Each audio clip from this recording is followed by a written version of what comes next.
This is the murder of Cherica Adams. Cherica Lavinia Adams was born in June 1975. She was raised mainly by her mother, Sandra Adams, and her grandparents. After dropping out of Winston-Salem State University in North Carolina, Cherica went on to work in real estate. Eventually, she got a side job as an exotic dancer at a nightclub. The 24-year-old was described as having a magnetic personality and was about 8 months pregnant at the time of the incident. Sometime after midnight on November 16, 1999, an injured Cherica called 911 reporting that she had been shot. The young mother-to-be was on her way home after a movie date when she was ambushed on the road in Charlotte, North Carolina. Cherica was shot 5 times, with 4 hitting her neck and back. She had a perforated intestines, liver, and stomach. The authorities rushed Cherica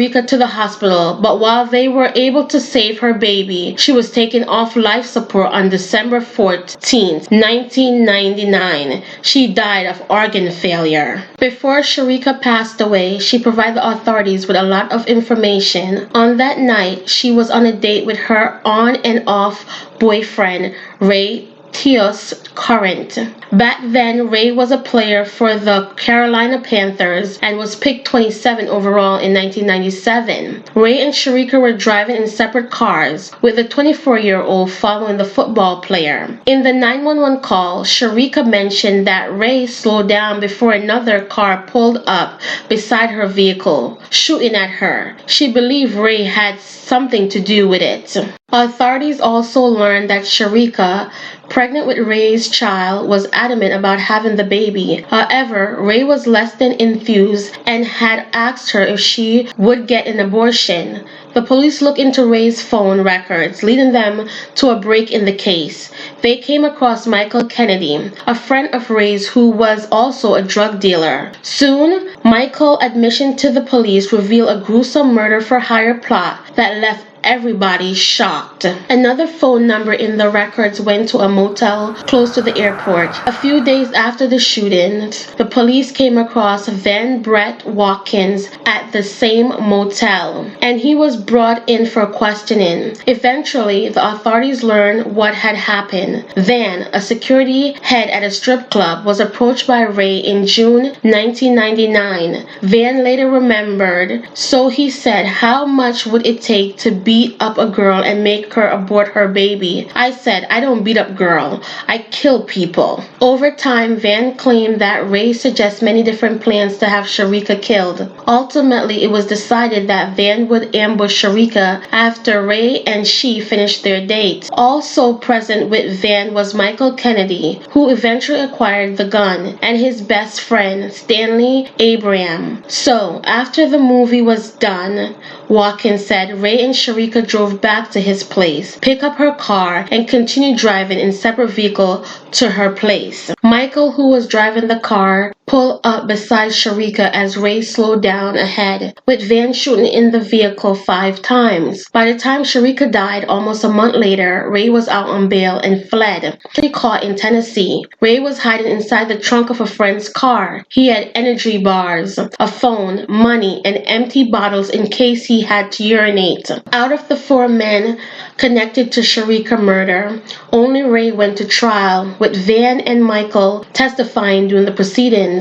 A former girlfriend of Rae, Candace Smith, testified that he admitted to the ambush. Another ex-girlfriend, Amber Turner, stated that Rae had threatened to kill her if she didn't get an abortion. Earlier, Michael and Stanley pleaded guilty to various charges and served about 11 and 90 days in prison, respectively. Van pleaded guilty to second-degree murder and was sentenced to up to 40 years and 5 months in prison in April 2001. He remained incarcerated at the Central Prison in Raleigh, North Carolina. Now in his 60s, Van is projected to be released in 2045. As for Rae, he was convicted in 2001 of conspiracy to commit murder, discharging a firearm into occupied property, and using an instrument with intent to destroy an unborn child. Rae was sentenced to serve 18 to 24 years behind bars. In October 2018, at 44 years old, he was released from prison. He became a practicing Muslim while incarcerated and have moved to Pennsylvania to live with a friend. According to a report in 2019, he worked from home and was employed by family. In December 2019, Sandra had stated that Rae had sent a check for several $1,000s to his son, Chancellor Lee Adams.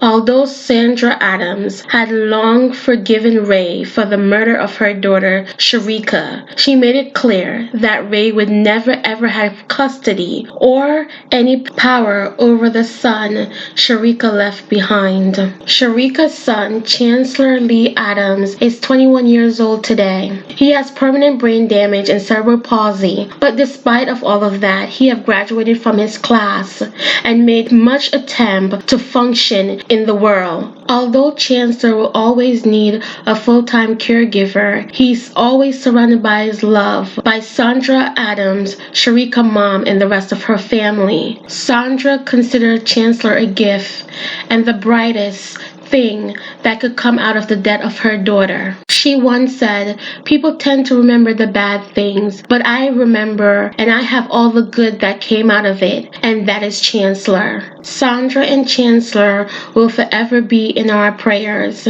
May they continue to strive for the best in life while reflecting on the memories of Cherica, and may her soul continue to rest in peace. Until next time on the Meaningful Talk Crime Doc, don't forget to like, share, and subscribe, and I'll catch up with you guys later in the comment section.